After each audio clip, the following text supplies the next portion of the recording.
اعوذ باللہ من الشیطان الرجیم، بسم اللہ الرحمن الرحیم۔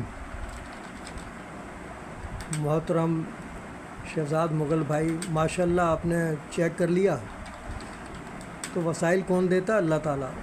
یہ افوت فاؤنڈیشن سے اگر ہمیں لون مل جائے تو پھر ہمیں کوئی پرابلم ہوگی اس بڑے سے بڑا کام کرنے میں، لیکن یہ کس نے کیا؟ اللہ تعالیٰ نے کیا۔ کس کے توسط ہوا؟ اسلم علی کے توسط سے۔ آپ دنیا سے باخبر ضرور ہیں لیکن ساتھ میں بے خبر بھی ہیں۔ کیا کبھی آپ نے کوشش کی کہ بغیر وسائل کے ہم کام کریں؟ آپ ہمیشہ یہی کہتے ہیں کیا کریں یار، مسئلہ ہے مسئلہ ہے۔ بھائی کوئی مسئلہ نہیں ہے اب اس وقت، اس دور میں مسئلہ اگر ہے تو اپنا خود کا پیدا کرتا ہے، کسی نے نہیں کیا آپ کے خلاف کوئی مسئلہ پیدا۔ آپ اپنے پیر پہ خود کلاڑی مارتے ہیں، کسی سے شکوہ کرنے کی ضرورت نہیں ہے۔ ہم نے تو آج تک شکوہ نہیں کیا کسی سے، لاکھوں روپے کا نقصان اٹھا کر بھی نہیں کیا۔ ہماری قسمت میں تھا، ہم نے برداشت کیا اس کو کہ اچھا وقت بھی آئے گا۔ اب ہم محتاط ہو گئے ہیں، اب ہم رسک نہیں لے سکتے، اب رسک لینے کی پوزیشن میں نہیں ہے۔ اس وقت میں 70,000 روپیہ قرض دار ہوں، سمجھ میں آئی؟ تو کام کر رہا ہوں، اور یہ دیکھ لو یہ گھر پہ بھی کام ہو رہا ہے۔ آپ کے 8,000 روپے دینے کے لیے اس وقت نہیں تھے میرے پاس، ورنہ کمپیوٹر میں اسی وقت ڈالے تھا تو آج مجھے لیپ ٹاپ نہ لینا پڑتا۔ لیکن لیپ ٹاپ کام کی چیز ہے کہ یہ گھر پہ بھی کام آ رہا ہے، دیکھ رہے ہو۔ اس وقت 8,000 نہیں تھے ورنہ میں اٹھا لیتا، کیونکہ اس کی اہمیت کا مجھے پتا ہے۔ 70,000 کا میں نے 0 میٹر اٹھایا تھا اور آج وہ کچرے میں پڑا ہوا ہے۔ تو میری وجہ سے تو نہیں پڑا نا بھائی، میرے پاس ہوتا تو سوال ہی پیدا نہیں ہوتا، وہ مس یوز ہوتا اور ایسے کچرے میں جاتا۔ تو یہ ساری چیزیں انسان کی اپنی پیدا کردہ ہوتی ہے۔ اب وہ کمپیوٹر بھی انشاءاللہ کہیں نہ کہیں سے پیسے ملتے ہیں تو اٹھاتے ہیں اس کو، وہ آفس میں رکھا رہے گا۔ لیپ ٹاپ ہم کہیں بھی لے جا سکتے ہیں، یہ بھی ادھار میں لیا تھا، اتنی عزت ہے ہماری۔ 1 روپیہ نہیں تھا ہمارے پاس، ارجنٹ۔ جو بندہ کام کرنے آیا تھا وہ تو بھاگ گیا پہلے دن ہی، جیسے ڈیجیٹل پلازا میں بھاگ گیا تھا 70,000 کا CPU دلوا کر ہمیں، ایسے وہ بھاگ گیا۔ تو بھائی دکھانے کے دانت اور ہوتے ہیں، کھانے کے اور ہوتے ہیں۔ لیکن کیا ہے کہ ہمیں نقصان تو نہیں ہوا نا، اس بہانے یہ لیپ ٹاپ آ گیا، ابھی ہمارے کام آ رہا ہے۔ یہ رافع ہمارا پرانا بندہ ہے، یہ بھی ان لوگوں کے بہکائے میں آ گیا تھا، مفاد پرستوں کو، جنہوں نے لاکھوں روپے نقصان پہنچایا۔ اب اس کو عقل آئی ہے تو یہ آ گیا ہے اور یہی کر رہا ہے سارے کام۔ دیکھو نا، فریکچر ہوا ہے، کہیں جا نہیں سکتے، پھر بھی جا رہے ہیں، ہائی کورٹ بھی جا رہے ہیں، سٹی کورٹ بھی جا رہے ہیں، سارے کام نمٹا رہے ہیں، مظاہرہ کرنے پریس کلب بھی جا رہے ہیں۔ تو بھائی کرنا پڑتا ہے، جب کوئی ٹاسک ہوتا ہے نا بندے کے پاس تو سارے کام کرنے پڑتے ہیں۔ تو آپ دیکھ لیں، ابھی بھی آج طبیعت بڑی خراب ہے لیکن کام کروا رہا ہوں۔ یہ سپارکو کا لیٹر بن رہا ہے، جو ہم نے جدوجہد کی ہے پریم مشرف کے لیے، اس کا لیٹر تیار ہو رہا ہے۔ کل رجسٹری ہو جائے گا چیئرمین سپارکو کو اسلام آباد، اس کی 2 کاپیاں تیار ہوں گی، ایک ممبر رجسٹری ہمارے ڈاکٹر علی کامران کے نام اور ایک ہمارے HR کے کرنل شہر عہدہ کے نام۔ وہ انشاءاللہ تعالیٰ میں خود جا کر کے ہیڈ کوارٹر کراچی کا، جو ہیڈ کوارٹر ہے سپارکو، وہاں ریسیو کرواؤں گا۔ پھر پلانٹ پر جا کر، جہاں میری ڈیوٹی ہوتی تھی اب ریور روڈ پر، وہاں جا کر ہمیں انشاءاللہ تعالیٰ ان کو ریسیو کرواؤں گا۔ اتنے سارے کام بیک وقت، پھر یہ بین الاقوامی دہشت گرد تنظیم ٹوورڈ اسلام سے لڑنا، یہ سارے کام ایک ہی آدمی کر رہا ہے نا، کوئی ہے کسی کا؟ بڑے بڑے بھاگ گئے، ہمارے شفقت عباسی صاحب جیسے دوبک کے گھر میں بیٹھ گئے۔ اگر ہماری تقریر سنو پریس کلب کی تو اندازہ ہوگا آپ کو کہ ہم کسی کو نہیں بخشتے۔ وہ ڈر گئے دہشت گردوں سے، واجب القتل کے فتوے سے۔ ہم نہیں ڈرتے نامیات مسلمانوں سے۔ تو دیکھ لیں آپ کے بغیر بھی سارے کام ہو رہے ہیں، نہیں ہو رہے، اور ابھی بھی آپ کے بغیر ہو سکتے ہیں، کوئی ایشو نہیں ہے۔ بھائی کام جیسے تلاش والا آپ کو دے رہا، ہم بھی آپ کو ہائر کر لیں، کر سکتے ہیں نا۔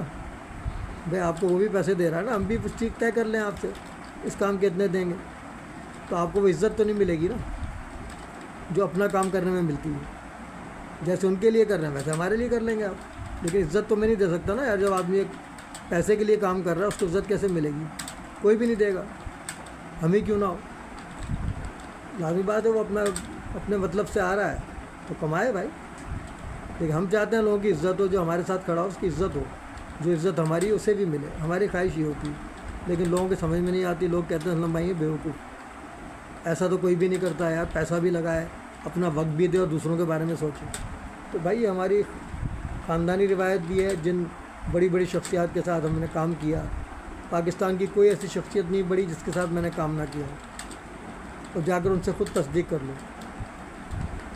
محفوظ خان ایڈوکیٹ سے پوچھ لو کتنے پرانے ساتھی ہیں آپ کے. تحریک اردو کے، تحریک مسلم کے حنیف طیب صاحب سے جا کے پوچھ لو. حسین ہارون صاحب اگر کہیں مل جائیں ان سے پوچھ لو کہ کیسے اسلم بھائی کو بریانی کی پلیٹ دے رہے تھے لانڈی میں. تو بات یہ ہے کہ محنت کرنی پڑتی ہے. تو آج میں نے فیصلہ کیا، میں نے کہا بھائی کوئی کچھ کرے نہ کرے میں اکیلا کروں گا. بیماری کی حالت میں بھی آفس کھول لیا، پینافیک بن کر آ گیا بغیر پیسوں کے، 1 روپیہ جیب میں نہیں ہے. یہ سارے کیا معجزہ خدا بندی ہے. لوگ تو روتے رہتے ہیں یار کیا کریں فلاں کام یار اس لیے نہیں ہوا، پیسے نہیں تھے. تو بھائی اپنی پوزیشن ایسی بناؤ نا مارکیٹ میں کہ آپ کے کہنے پہ بغیر پیسوں میں کام ہو جائے. کیوں نہیں کر لیتے ایسا ہماری طرح؟ اسی پہ تو ہمارے صاحب عزیز رشتہ دار سب پریشان ہیں کہ یار یہ شخص کو اتنا ڈیگریڈ کرتے ہیں لیکن یہ ہمت نہیں آتا، کیونکہ وہ سب ان کے قول و فعل میں تضاد ہے. میرے قول و فعل میں تضاد نہیں ہے. وہ مجھ سے رشتہ داریاں ختم کر لیتے ہیں لیکن میں نہیں کرتا، کیونکہ میں نے نہ اپنے بزرگوں سے سیکھا نہ ہمارا دین سکھاتا ہے. یہ نام نیاد مسلمان کہتے ہیں جی اتباع رسول، وہ کرتے ہیں اماموں کی پیروی. تو نعوذ باللہ امام افضل ہے یا ظلم کی ذات افضل ہے؟ ویسے گستاخ رسول کا نعرہ لگاتے ہیں تو گستاخ تو تم خود ہی ہو گئے. ابھی جب تم اپنے امام کی پیروی کر رہے ہو ایک امام کی، تو گستاخ رسول تو ویسے ہی بن گئے. تم پہلے اپنے گریبان میں منہ ڈال کے دیکھو کہ تم مسلمان ہو کہ نہیں ہو. اسی موقع کے لیے بہادر اعظم نے کہا تھا کہ مسلمانوں میں مسلمانوں کا پتہ نہیں ملتا. یہ جتنے بھی فرقے ہیں نا مسلمانوں کے سب کافر ہیں. میں نہیں کہہ رہا، یہ خود کہہ رہے ہیں ایک دوسرے کو. اور ابھی حال ہی کا فتویٰ ہے، ہم ان کا ہی بندہ کھڑے ہو کے گلزار مدینہ میں کہتا ہے کہ الیاس قادری صاحب جو ہے کافر ہیں. تو بتائیے ہم کس پہ بھروسہ کریں؟ تو یہ صورتحال ہے. اب آپ سے ریکویسٹ ہے کہ آپ نے جب دیکھ لیا اب آپ آ رہے ہیں تو جلدی آئیں تاکہ چل کے آفس میں ہم آج ہی آپ اگر آپ خود ڈیزائن کر سکتے ہیں. میں کب سے کہا آپ کو کہ بروشر ڈیزائن کر لو بھائی ڈیجیٹل مارکیٹنگ کے حوالے سے. اور کلاسز جو ہم آپ کہہ رہے تھے کہ ایسے ہی کریں گے، ایسے نہیں کرنا ہے بھائی. مفت میں کام کوئی نہیں کرنا، کیوں کہ مفت کے کام کی اہمیت نہیں ہوتی. تو آپ فوراً جو ہے بروشر تیار کریں، اپنا خود کریں یا رافع کو بتائیں یہ تیار کر لے گا. فوراً بھائی کام شروع کرنا ہے. ایک ایک لمحہ قیمتی ہے. 70 سے اوپر قرض بڑھ جائے گا. میں چاہتا ہوں 70 تک ہی رہے تاکہ میں اس کو آسانی سے اتار سکوں، ورنہ میری کئی پینشنیں لگ جائیں گی اس کے اوپر اگر ڈیلے کیا تو میں نے. اس لیے میں آپ سے کہہ رہا ہوں کہ آپ آ جائیں. جب آپ کہہ رہے ہیں میں آ رہا ہوں تو آ جائیں. یہ نہیں پھر کہہ دیں یار میں کسی کام میں لگ گیا. تو کام تو فالتو کے ہیں وہ سب میری نظر میں، جس سے آپ کو کچھ نہ ملے. آپ کی دال روٹی بھی نہ چلے، گھر بھی نہ چلے، تو میری نزدیک وہ کام بیکار ہے. تو آپ آ جائیں اور بروشر تیار کریں اسکولوں کے حوالے سے خصوصی طور پر. خیر وہ تو مارکیٹنگ سب کی کریں گے، ہم بلڈر کی بھی کریں گے، سب کی کریں گے، ہر پروڈکٹ کی کریں گے، اسکولوں کی کریں گے، سب کی کریں گے مارکیٹنگ. لیکن اسکولوں کے لیے پیکیج بنائیں پروگرام آرگنائزنگ کا کہ چیف گیسٹ بھی ہم لائیں گے، تمام مہمان بھی ہم لائیں گے، ہال بھی ہم بک کرائیں گے، تمام سہولیات ہم فراہم کریں گے. الیکٹرانک پرنٹ میڈیا پہ پبلسٹی بھی ہم کریں گے. سب کچھ اللہ نے ہمیں صلاحیت دی ہے نا، تو ہم اپنے کام کے لیے کیوں نہ کریں؟ جب دوسروں کے لیے کر رہے ہیں تو اپنے لیے بھی کریں نا، اپنے روزگار کے لیے. تو میں امید کرتا ہوں انشاءاللہ آپ کا وعدہ آج وفا ہو جائے گا. تو دیکھ لیں بغیر پنکھے کے، بغیر وسائل کے آفس کھول کے بیٹھ گیا ہوں. یہ ٹیبل وہ ہے جس پہ ہم اس آفس کے اندر چائے پیتے تھے، اس کو میں نے کام میں لے لیا. کیا کریں، اسٹارٹ تو لینا